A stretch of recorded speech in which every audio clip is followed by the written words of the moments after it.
محبت د نبی کریم صلی الله علیه وسلم دې سره څومره ډېره مینه یې وه ورسره چې کله به حضور پاک په سفر ته نو دې له به ورغی بچې د پلانکي طرف ته ځم نو دا به ورته پاڅېده نو نبي علیه السلام به په تندي ښکل کړه او که کله به حضور پاک مبارک را سفر نه راغی نو بې به دې کره ورغی بچې فاطمې څه شوې کور ورې داسې به هم نه ورته بار دروازه کې به یې اواز وکړو هسې نه څوک پردی ښه ده ني زما پې سترګې ونه لګي یا هسې ده چې دا د کور په بعضې پټو کارونو کې مصروف وی او د دې په ورځ مې چې ته سترګې ونه لګي اواز بیا وکړو نبي علیه السلام هغه به ورته زر وي بابا یا د الله رسوله راځه حضور پاک به ورننوت بیا به یې ښکل کړه په تندي باندې او کله چې به دا حضور پاک لراله نبي علیه السلام به ورته خپل ځای نه پاڅېده ځان ته به یې رانږدې کړه ښکل به یې کړه او په خپل ځای به یې کېنوله دونه یې مینه وه بیماری چې کوم د نبي علیه السلام د وفات بیماری وه دا راله دا هغه وخت و چې په نبی کریم صلی الله علیه وسلم بے ہوشی تلې راتلې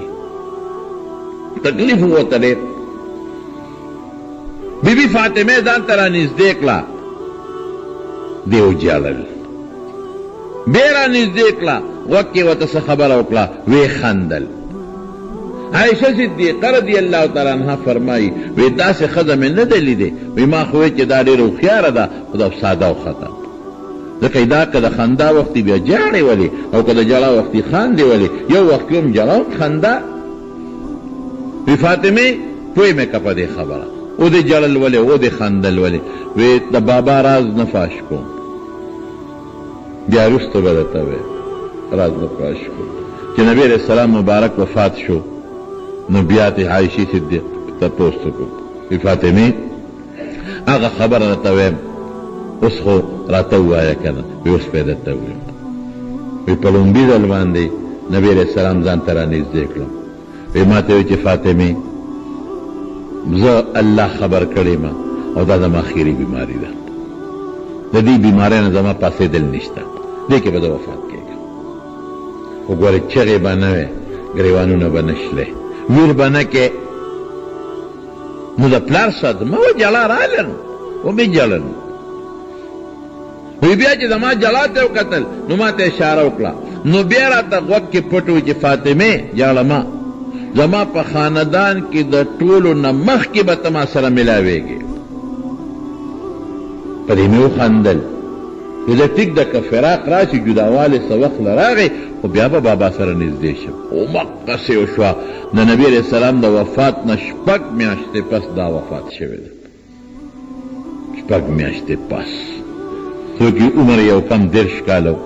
د وفات په وخت کې څوک 40 کاله وي تاریخ کې لږ اختلاف شته او څوک 50 کاله وي او د نبي علیه السلام تکلیف چې ولیده که نه وی وا کرب ابا او زما د پلار مصیبته زما د پلار بیماره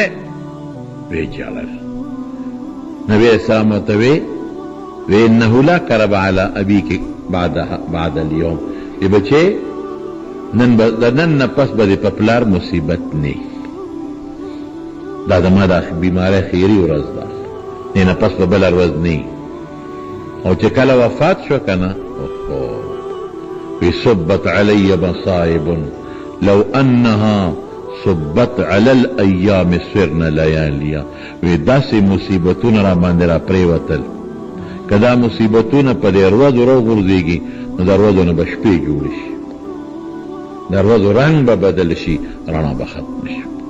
ډېره زیاته پریشانه کور نه بار نه ده وتی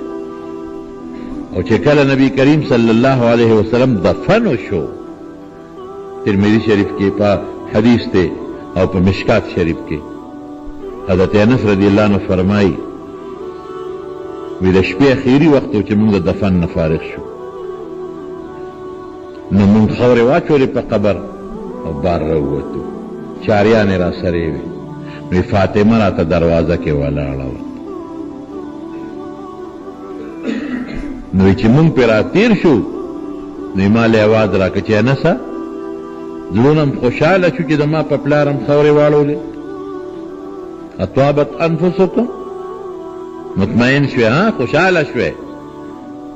چې تاسو زما پلار باندې خورې واړول موږ سرونه ښکته کړل چې څوک ونوس ډېره پریشان ډېره لویه صدمه صحابو ته ټولو ته صدمه وه په خاندان کې او په اهل بیتو کې چې د نبي علیه السلام د وفات څومره صدمه اولاد ته بیا خامخا رسېږي حضرت فاطمې رضی الله تعالی عنها ته ونه بل چاته دومره نه وه دغه یو لور هم پاتې وه ام کلثوم مخکې وفات شوې وه بیبي رقیه دا مخکې وفات شوې وه یو حضرت زینب او عایشه پاتې وه خو بچي زامن خو مخکې وفات شوي دي نو ډېره پریشان نبی کریم صلی الله علیه وسلم دی یو ځل راله علي صاحب راولېږلی وایي ته لاړ شه او بابا له دې غلامان چا رالیږلي دي نو یو مریی ته یې غواړه دا چې راله هغه وخت نبي علیه السلام کور نو چې کله کور ته راغی نو عایشې صدیقې ورته وویل چې دا الله رسوله فاطمه راغلی وه دې زر ورغی بخاري شریف کې حدیث دی چې کله حضور پاک راغی زه او علي ملاستو موږ ورته پاڅېدو وی نه مه پاسه کښېنه موږ یې پاڅېدو ته پرې نه ښودو وی راغی زموږ د علي په منځ کې سملاست او دا خپې مبارکې خورې کړې وی بچې څنګه راغلی وې نو فاطمه کې ډېره زیاته حیا وه الحیا شعبة من الایمان حضور پاک فرمایي چې د ایمان غټه شعبه حیا ده ډېره حیا وه پکې دومره حیا وه پکې چې نبي علیه السلام سره یو ځل ناسته وه نو حضور پاک ورته فرمایي وی فاطمې هغه د میاشت راختلې ده دی ورته ونه کتل بیا ورته وی فاطمې بچې تا ته ویم میاشت ختلې ده ویې نه کتل بچې هغه میاشت ختلې ده دویمه درېیمه شپې میاشت ته خلک ګوري وی بابا الله رسوله زه خو د دویمه درېیمه شپې میاشت ته نه ګورم ولې ورته نه ګورې بچې وی دې وخت کې سړي ورته ګوري نو په دې میاشت زموږ د سړو نظر یو ځای کېږي الله شریعت کې چې دیوال ته سړی ګوري او ښځه دې کې هېڅ ګناه نشته او چې حضور پاک غوندې شخصیت ورته فرمایي وګوره نو ګناه د کوم ځای نه شوه دا را دې خیال نبي هم رد ونه کړې او چې وفات شو که نه علي صاحب ته یې وصیت کړی وی ګورې زما جنازه به د شپې کوې د شپې به مې ښخوې یو بیبي اسما بنت امیس وی اسما وی ما له خو ډېر حیا راځي چې زما جنازه وړلې کېږي او زما کفن ته خلک ګوري څه داسې طریقه نه جوړېږي چې زما دا کفن څوک ونه ویني هغې ورته وی د حبشې ته تللی ومه اسما بنت عمیس ورته وایي نو په حبشه کې د ښځو په جنازه یو د لرګي ډولۍ غوندې وي دا مونږ خلک چې اوس په زنانه کم اږدو وی دا دې لیدلې دي وي یو بس وصیت یې وکړ وی زما جنازه چې وړی نو زما د لاش د پاک کفن د پاسه به لرګي کېدی د لرګو د پاسه به څادر ور واچوې چې زما کفن هم څوک ونه ویني الله شپې جنازه شوې یو ځل نبي علیه السلام مبارک لراله شکایت یې وکړ او عجیبه شکایت یې وکړ وی د الله رسوله وی خلک وایي چې دا د اولاد دپاره نبي علیه السلام چاته نه غصه کېږي نو راشه خلکو نخرې شروع کړي دي ځکه چې ته د اولاد دپاره غصه نه کوې حضور پاک ورته مسکي شو بچې څه چل شوی دی وی علي بله ښځه کوي په بن خو بن خفه کېږي او څوک کوي د ابوجهل لور کوي د ابوجهل لور مسلمانه وه مسلمانه شوې وه نو علي صاحب تقاضا وه چې زه خو درې څلور ښځې جایز دي نو زه به د ابوجهل دا لور په نکاح والم خو چې دا خبره یې واورېده نو پیغمبر علیه السلام فورا پاڅېد او تقریر یې وکړه په جومات کې فاطمة بزغة مني فاطمه زما د غوښې ټوکړه ده فمن احبها فقد احبني که چا دې سره مینه وکړه ما سره مینه وکړه ومن ابغضها که چا دا غصه کړه او خفه کړه فقد ابغضني ورې ما به غصه کړي زه به پرې خفه شم. او بیا څه ووایي؟ وایي د پیغمبر لور او د ابو جهل لور به د یو سړي په نکاح کې نه یو ځای کېږي. زه یریږم د خپلې لور په دین یریږم. ولې یریږي؟ نو پیغمبر صاحب په خپله جواب کوي. که ته وایې چې علي صاحب له خو جهاد و دویمه او درېیمه او څلورمه دې کې څه دي؟ نه وجه په خپله وایي چې د بنو جنګ راځي، د بنو جنګ راځي. نو دا به ورته کېدی شي پیغور ورکړي د پلار، فاطمه به پیغور ورکړي. مړې ته خو د ابوجهل لورې پلار د کافر کېدی شي دا جینۍ د ما پیغور دی له ورکړي، جینۍ لاله تباه شو. د بنو منځ کې جنګ راځي، اکثر د مور پلار پیغورونه یو بل له ورکوي. کېدی شي دا جینۍ د ابوجهل لور دا زما لور ته زما متعلق پیغور ورکړي، د پیغمبر متعلق پیغور کفر دی، تباه به شي. وی د پیغمبر لور او د ابوجهل لور به د یو سړي په نکاح کې نه جمع کېږي. او که د علي خوښه وي د ابوجهل لور نو فاطمې یې طلاق ورکړي، هغه دې په نکاح ورکړي. دا دې پرېږدي. هغه وی به زما توبه د فاطمې په جون به سوال نه پیدا کېږي. د فاطمې په ذریعه خو د حضور پاک زور نه یم، د فاطمې په وجه خو زما او د حضور پاک بچي یو ځای شوي دي، نسب یو ځای شوي دی. د هغې په جون بیا بل نوم یې وانغېښته. الله وله بچي م ورکړل فاطمې له. لومړی بچي وله خدای ورکړه، نبي علیه السلام ته چا وی چې د فاطمې او زوی شوی دی، زر وله ورغی. د فاطمې نوم دی وله څه ایښودی دی؟ بې حرب جګړې ته وی. نه دا نوم مې نه دی خوښه، دله زه نوم ایږدم حسن معنا ښکلې، زه وله نوم ایږدم. او زر یې راوچت که او غېږ کې ونیوه او خپلې لاړې مبارکې وله ورکړې. کال پس یو بیبي راله، حضور پاک ته وایي چې د الله رسول یو خطرناک خوب مې لیدی دی. خطرناک. وایه څه خوب دې لیدی دی؟ وایي ستا د غوښې نه مې ستا د وجود نه مې یو ټوټله د غوښې را پرې کړه او ځولی کې مې واچوله. د حارس ښځه وه. ستا د وجود نه مې د غوښې ټوکړه کټ کړه، غېږ کې مې واچوله. دا خطرناک خوب مې لیدی دی. وایي دا خو دې ښه خوب لیدی دی، خطرناک خو نه دی. وایي د فاطمې بچې به پیدا کېږي، ستا زولی کې به راغورځېږي. زما د غوښې ټوکړه ده که ته به د هغې د دیتوب خدمت کې. همهقسې وشوه. د فاطمې رضی الله تعالی عنها بل بچی وشو، نبي علیه السلام فورا ورغی. همهقه زنانه ورته ناسته وه، هغې د دیتوب خدمت وکړه. د بچې څه نوم دی ولی ایښی دی؟ هغې همغه نوم خوښ وی، حرب نوم مې ولی ایښی دی. جنګ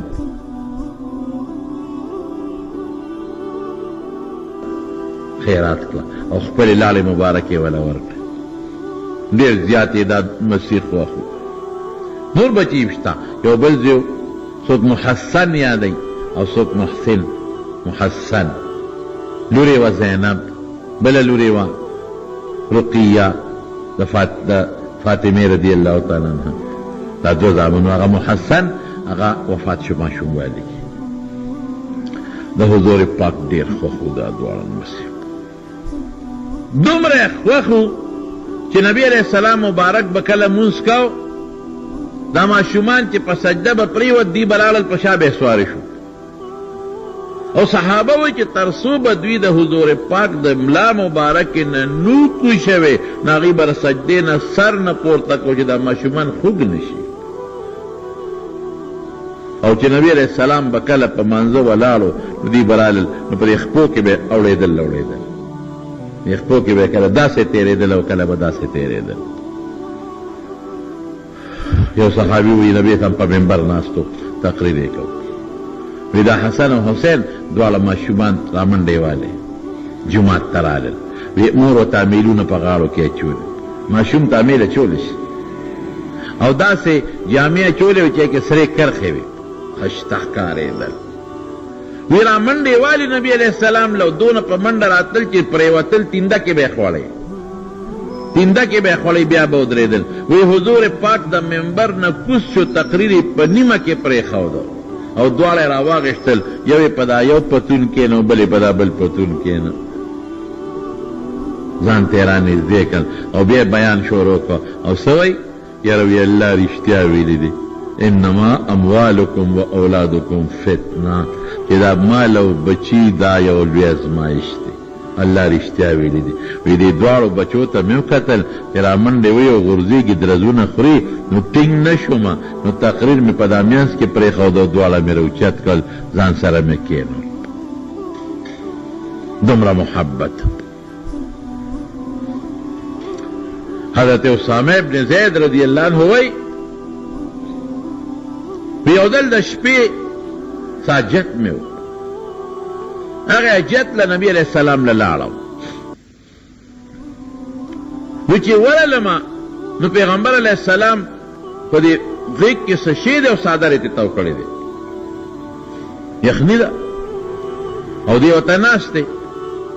مې چې د الله رسول دا څادر دې څه نه تاو کړی دی،